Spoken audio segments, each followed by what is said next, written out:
खास मेहमानों का पैनल जो है आपको जल्दी से मिलवा देती हूँ जो जुड़ चुके हैं। अनंत अमित जी हमारे साथ में मौजूद हैं, बीजेपी प्रवक्ता धर्मेंद्र सिंह समाजवादी पार्टी का पक्ष रखने के लिए साथ में मौजूद हैं, हिंदू धर्मगुरु आचार्य एच.एस. रावत जी हमारे साथ में मौजूद हैं, साथ ही साथ राजनीतिक विश्लेषक संदीप मिश्रा जी भी हमारे साथ में मौजूद हैं और राहुल लाल जी भी हमारे साथ में राजनीतिक विश्लेषक के तौर पर मौजूद हैं। आप सभी का बहुत बहुत स्वागत है। शुरुआत में करना चाहूंगी अनंत अमित जी आप ही से। लगातार इस पूरे मामले पर बहुत लंबे वक्त तक राजनीति तो हुई, लेकिन जिस तरह से हम तमाम वीडियोस देख रहे थे, देश भर से तो तस्वीरें आ रही थी, लेकिन उसमें का मुख्य केंद्र जो रहा वो उत्तर प्रदेश रहा है, जहां से कई लोग कभी लोगों को पीटते नजर आते हैं, मार्केट में तोड़फोड़ करते नजर आते हैं, गाड़ी टच हो गई तो ना वो देखते कि भाई महिला है या पुरुष, जमकर उपद्रव मचाते हैं। अब ऐसे लोगों का इलाज करने का वक्त आ गया है। सीएम योगी पहचान चुके हैं ऐसे लोगों को। देखिए नैना जी, एक तो सर्वप्रथम हम उन सभी शिव भक्तों का अभिनंदन करते हैं जो कांवड़ यात्रा में शामिल हो रहे हैं, और सभी मैं सनातनियों को नमस्कार करता हूं और बात को प्रारंभ करता हूं।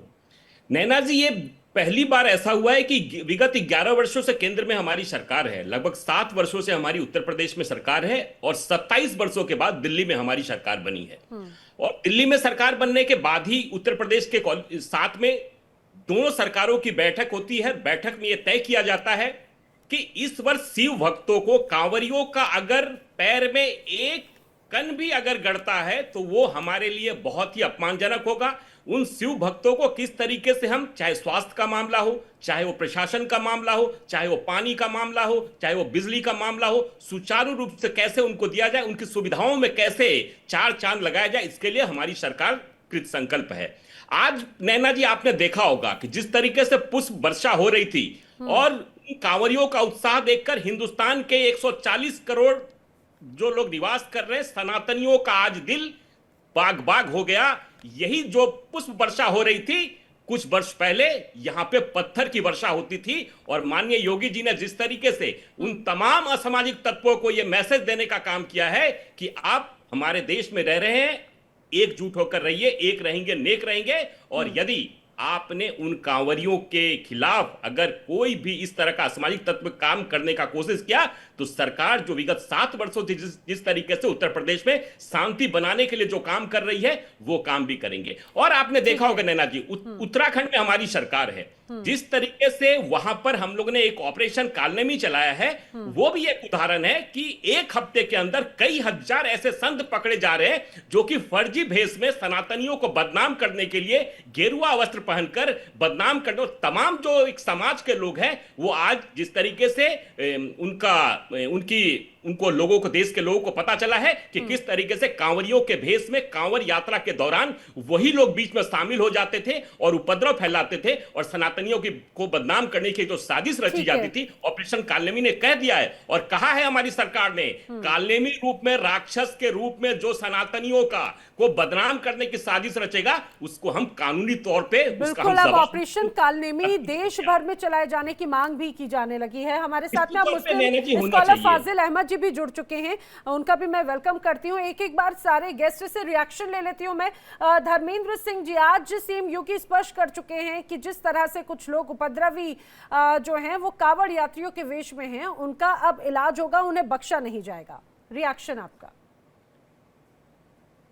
नमस्कार सभी पैनलिस्ट साथियों और आपके दर्शकों को भी। देखिए, हम लोग तो भक्तों में सर्वदेव मयो भक्ता, उसमें ईश्वर का वो करते हैं और हम सभी कांवड़ यात्रा का सम्मान करते हैं। ये आस्था का पर्व है, ये भगवान शिव का जो जलाभिषेक होता है, ये लोगों को जोड़ने का पर्व है। लेकिन सरकार हर बार इस धार्मिक आयोजन को डर, धमकी, पुलिसिया भाषा, पोस्टर लगाने, इस तरह क्यों करना चाहती है? सच है कि उसको धार्मिक नजरिए से देश को एक सूत्र में बांधने से लेकर के भगवान के आशीर्वाद लेकर के प्रदेश को तरक्की के राह पे, देश को आगे ले जाने से देखने के बजाय लगातार धार्मिक आयोजनों को सियासी रंग देने का प्रयास करती है। सवाल यही है कि आपको बताना चाहिए, जब आप भाषण दे रहे, पुष्प वर्षा कर रहे हैं, जब स्वागत कर रहे हैं, अच्छा है, तो आपको बताना चाहिए था कि हमने कांवड़ यात्रा के दौरान जहां से जल उठाया जाता है और जिस शिवालय तक जल चढ़ाया जाएगा वहां तक के लिए कॉरिडोर बना दिया है, उनके पैरों में छाला न पड़े इसके लिए मैट बिछा दिया है, कितने विश्राम स्थल बना दिए हैं, कितने अम्यूनिटी टॉयलेट और ये सब बना दिए हैं, कितने भोजन के के शिविर बना दिए, किसने स्वास्थ्य और चिकित्सा के शिविर बना दिए।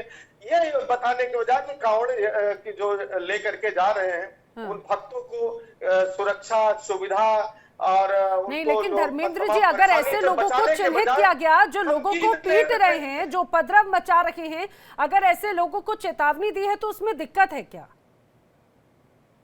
नैना जी, चेतावनी, यही तो मैं कह रहा हूँ, धार्मिक कार्यक्रमों को धार्मिक तरीके से किसी चेतावनी, हमारी सरकार में कांवड़ यात्रा होती नहीं, कहीं नहीं। अभी आप पूछेंगे तो डाटा दूंगा क्या स्थिति है। लेकिन सीआरपीएफ के जवान को उसके बेटे के सामने पीटने पीटने वाले और जिस तरह के वीडियोज आए हैं, देख करके सर से झुक जाता है। सर, वो कौन लोग थे? इसको बताया क्या मुख्यमंत्री जी ने? किसके राज में हुआ? ये जिम्मेदारी किसकी थी? धमकी देने के बजाय इस पर प्रभावी नियंत्रण के प्रयास हुए होते तो हो सकता है ये दुर्भाग्यपूर्ण घटना या इस तरह की जो और घटनाएं हुई है वो ना होती। लेकिन धर्मेंद्र जी, मैं अन्य पैनलिस्ट की तरफ जाऊं, मैं आपसे यही जानना चाह रही हूँ, कौन है ये लोग जो माहौल बिगाड़ने की कोशिश कर रहे हैं? कौन है ये लोग जो कावड़ यात्रियों के वेश में उपद्रवी घुस आए हैं? कौन है ये लोग जो इतने खूबसूरत कावड़ यात्रा को बदनाम करने की कोशिश कर रहे हैं? क्या लगता है आपको, कौन है? नैना जी, कोई छुपा तथ्य नहीं है, पूरा देश देख रहा है, हर चैनल ने चलाया है। क्या इसके बाद भी उनके आइडेंटिफिकेशन के लिए सरकार को 5 हफ्ता चाहिए क्या? तो आपकी नीतियों का, आपके भड़काऊ भाषणों का परिणाम इस तरह की घटनाएं, इसकी जिम्मेदारी आपको लेनी चाहिए। देखिए, सवाल ये है कि भक्त का पर्व है, धर्म के प्रचार का नहीं, मैंने पहले भी कहा, अब भी कह रहा हूँ। और ये कहना धरपकड़ और ये होगा, पोस्टर लगेगा, भाई अगर कोई गैर कानूनी काम करे तो उस पर कार्रवाई करिए, कानून सम्मत कार्रवाई करिए। ये धार्मिक आयोजनों में कर और उसके राजनीति करने से बाज आइए, मेरी सिर्फ इतनी राय है। ठीक है, ठीक है। आचार्य एच.एस. रावत जी का भी मैं रिएक्शन ले लेती हूँ, फिर जवाब ले लेंगे। जी एच.एस. रावत जी, कि आखिर कौन है ये लोग जो माहौल बिगाड़ने की कोशिश कर रहे हैं? आज सीएम योगी ने खुले मंच से कहा है, हालांकि धर्मेंद्र सिंह जी कह रहे हैं कि भाई चेतावनी देने से कुछ नहीं, एक्शन क्या लिया वो बताना चाहिए था, आपने कितने कावड़ जो रूट पर व्यवस्थाएं की है वो बताना चाहिए था, धमकी क्यों दे रहे हैं भाई?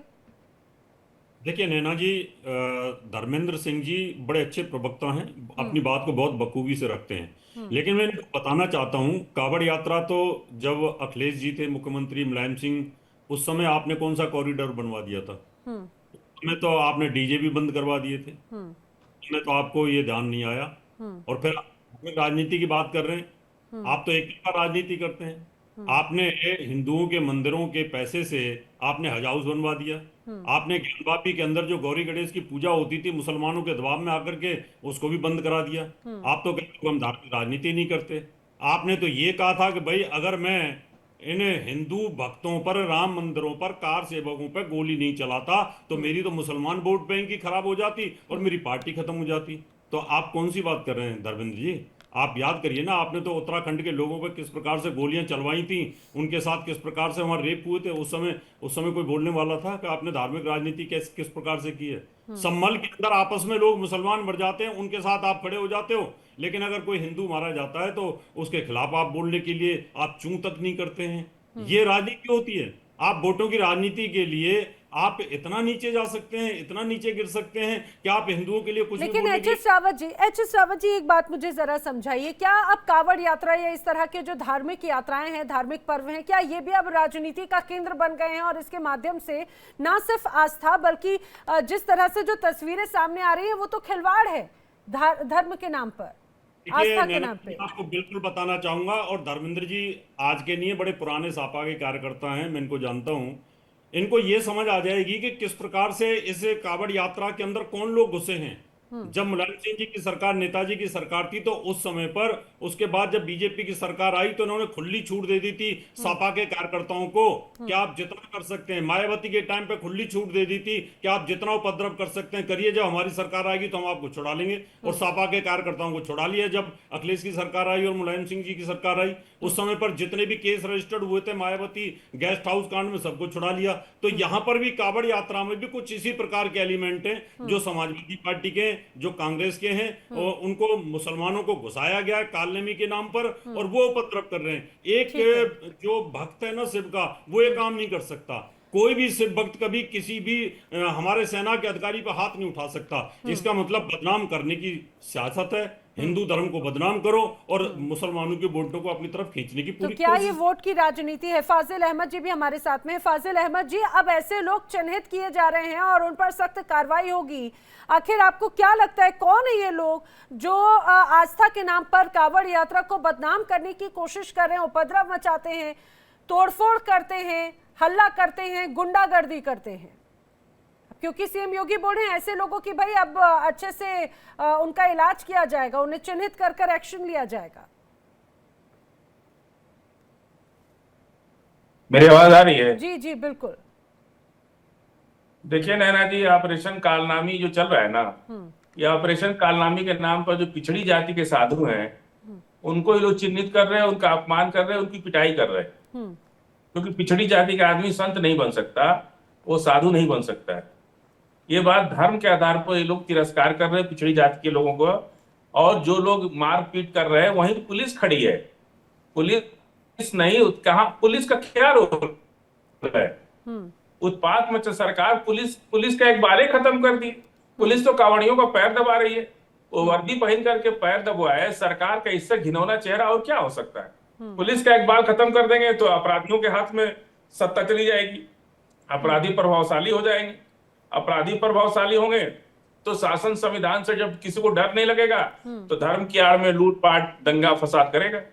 वो लोग तो ऐसा आयोजन चाहते हैं कि इस तरह का आयोजन हो। फाजिल तो हम अहमद भगवान जी, फाजिल जाकर अहमद जी, लूटपाट करे, ऑपरेशन दंगा कालनेमी करे, का आप जिक्र पैसे कर रहे हैं। लूटे। ऑपरेशन कालनेमी वो जात पात के आधार पर नहीं, पाखंडियों को चिन्हित करके उनको उन पर एक्शन लेने का ऑपरेशन है। और इस तरह के कई लोग पाए गए। पिछली बार चर्चा भी आपसे हुई थी हाँ, तो मेरी, वही उसमें पिछड़ी जाने जात के कितने लोग लोग दूसरे देश के, गायत्री दूसरे मंदिर धर्म के जिसको लोग हैं। और ऐसे ही पाखंडी जो हैं वो कांवड़ यात्रा में घुस आए हैं और ऐसे ही पाखंडियों को अब चिन्हित कर रहे हैं, उन पर एक्शन लेने की बात कर रहे हैं। पाखंडी की परिभाषा क्या है? चाहे कोई भी हो, कांवड़ एक धार्मिक आयोजन में किसी को भी आने दीजिए, इसका कोई मतलब नहीं है कि कौन किस जाति का है। लेकिन यहाँ तो जात देख करके उत्पीड़न करना है, पिछड़ों को, दलितों को गुलाम बना के रखना है, उनको तो कांवड़ ढोलवाना है। और मंदिर पर सारा, और एक सीआरपीएफ के जवान को पटक पटक के मारा उन लोगों ने। क्या किया पुलिस ने? अब देश के सैनिक का भी अपमान करेंगे ये लोग। धर्म की आड़ में देश के सिपाही का भी, जो हमारी सुरक्षा, जो आन बान शान है हमारा, उसका भी अपमान करेंगे ये लोग। ये लोग धर्म के आड़ में गुंडागर्दी कर रहे हैं और लूटपाट कर रहे हैं। खाना का पैसा नहीं देने पर अच्छा, फाजिल अहमद जी, प्याज मिला दिया। में जो पहले खाना खा ले रहे, कर रहे हैं उन्हीं को टारगेट करने की बात ऑपरेशन कालनामी जो है केवल एक्शन लेने की बात पिछड़ी जाति के बाबाओं को भगाया जा रहा है, मारा पीटा जा रहा है उनको कि आप कैसे संत बन सकते हो, आप कैसे साधु बन सकते हो। साधु बनने का अधिकार तो एक ही वर्ग को है। पिछड़ी जाति के लोग साधु बन जाएंगे, एक ही वर्ग। क्या ऑपरेशन कालनेमी क्या जाति आधारित है क्या? जरा समझाइए फाजिल अहमद जी को और मुझे बताइए, मुझे जरा कि क्या ऑपरेशन कालनेमी या फिर इस तरह से अगर चिन्हित किया जा रहा है, क्या वो जाति पर आधारित है या फिर पाखंडी बाबाओं को देखकर एक्शन लेने की बात है? एच.एस. रावत जी। देखिए नैना जी, मैं इनसे ये पूछ रहा था फाजिल अहमद जी से कि इन्होंने कहा कि अपना जो इनका टारगेट होता है ना, उधर ये डिबेट को फिसलाने की कोशिश करते हैं। इन्होंने दलितों को जोड़ दिया। अब वहाँ 50 आदमी जो पकड़े गए हैं वो तो मुसलमान है सारे के सारे, वो भेष बदल करके वहां थे। तो क्या मुसलमानों में भी दलित होते हैं क्या? फाजिल भाई, आप तो कहते हो मुसलमानों में कोई ऊंच नीच होती नहीं है। आप जवाब दे दो टीवी के ऊपर, आप बताइए मेरी बात को। फाजिल अहमद जी का ऑडियो आप कीजिए प्लीज। अन्यथा झूठ मत बोलिए। आपके दो चेहरे मत बनाइए अपने। एक तरफ आप कहते हो कि हमारे इस्लाम में जात पात है ही नहीं, हमारे यहाँ सब हैं। इधर आप कहते हो कि वहाँ नहीं, कांवड़ से हमारा क्या लेना था? कोई मुसलमान क्यों जाएगा कांवड़ यात्रा में? उसका ये आयोजन ही नहीं है, उसके धर्म से कोई मतलब। दलित होते हैं क्या? मुसलमानों में दलित होते हैं? आप बताइए, मुसलमानों में दलित होते हैं क्या? आवाज नहीं आ रही है आपकी? मैं आपसे पूछ रहा हूं, आप बार बार दलितों का रोना रोते हो। आप बताइए कि मुसलमानों में दलित होते हैं क्या? आपने कहा वो दलितों को, साधुओं को ढूंढ रहे हैं, वो तो सारे मुसलमान कि दलित किसी में ना हो। हम तो दलित तो बुद्धिस्ट हैं, वो हिंदू है भी नहीं। दलित से आप लोगों को नफरत है। आप ये लोग आपको दलितों ये से पता सदियों से नहीं कि गोबर मुद्दा से क्या पालते है। आए आपको हैं। जब पता अब नहीं है तो दलित पर जब आपको पता नहीं है तो मुद्दा मंत्री नहीं, बन रहा है, देखिए वो देखिए, दलित बन रहा है, डिबेट को अब दूसरी यादव दिशा दी मुख्यमंत्री जा बन रही रहा है। है, आपको डिबेट को तकलीफ हो दूसरी रही है। दिशा दी जा रही है। प्लीज प्लीज, आपको डिबेट को पता नहीं है दूसरी तो दिशा दी पकड़े जा गए रही है। मुसलमान दलित, और फिर आप कह रहे हो कि वो दलित हैं, दलित साधु हैं। आपको झूठ तो नहीं बोलनी चाहिए। आप इतने पॉपुलर डिबेटर हो, इस प्रकार की बातें क्यों करते हो टीवी के ऊपर, जब वो सारे मुसलमान पकड़े गए हैं? ठीक है, डिबेट जो है वो दूसरी दिशा में जा रही है। संदीप मिश्रा जी से मैं सवाल करना चाह रही हूँ। संदीप मिश्रा जी, आखिर ऐसे बयान देने की मुख्यमंत्री को क्या जरूरत लगी? आपको क्या लगता है पिछले कुछ वक्त से जिस तरह से तमाम वीडियोस जो सामने आए हैं वो हैरान करते हैं, डराते हैं, और अब लोग सड़कों पर चलने में डर रहे हैं कि भाई कहीं ऐसा ना हो कि कोई गाड़ी किसी को लग ना जाए। एक तो बात ये, क्या कांवड़ यात्रा प्रबंधन समिति एक तरह से अघोषित सत्ता जैसा बर्ताव करने लग जाती है? जगह जगह हमने लोगों को देखा वो इसी तरह से बिहेव करते हुए नजर आते हैं। क्या उन पर भी एक्शन की बात होनी चाहिए? संदीप जी।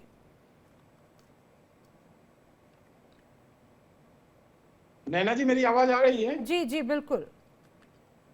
देखिए, मुख्यमंत्री जी युवा हैं और युवाओं को परवाह करते हैं, और इसीलिए शायद उन्होंने कहा कि युवाओं के जोश में किसी तरह से कमी नहीं आनी चाहिए। हाँ, लेकिन युवा जोश से साथ साथ होश में भी रहें, और इसीलिए उन्होंने आगे आकर के, फ्रंट पर आकर के अपनी जिम्मेदारी ली। मैं एक बात कहूं, अगर आपको याद हो, सीए एनआरसी का जब प्रोटेस्ट चल रहा था तो उस समय पत्थरबाजों की फोटो जो है चौराहों पर लगाई गई थी। और इसके चलते क्या हुआ कि जो पत्थरबाजों के अंदर था एक भय पैदा हुआ कि भाई अगर हम इस तरह की काम करेंगे तो हमें नेम और फेम किया जाएगा। तो मेरे भाई धर्मेंद्र सिंह जी यहाँ पे बैठे हुए हैं, उनको ऐसी क्यों सहानुभूति है जो इस तरह के कांवड़ यात्रा में जो है कालनेमी बन करके बैठे हुए हैं? आने दीजिए ना, उनका नाम, उनका पोस्टर लगने दीजिए चौराहे पर। आपको इससे क्यों दिक्कत हो रही है? अगर एक धर्म की मानने वालों का पोस्टर लगता है तो दूसरे वाले अगर उपद्रवी हैं तो उनका भी लगता है, तो आपको तो दिक्कत परेशानी नहीं होनी चाहिए। तो कुछ न कुछ शक की सुई आपकी तरफ जाती है कि आखिर आप इस चीज का विरोध क्यों कर रहे हैं।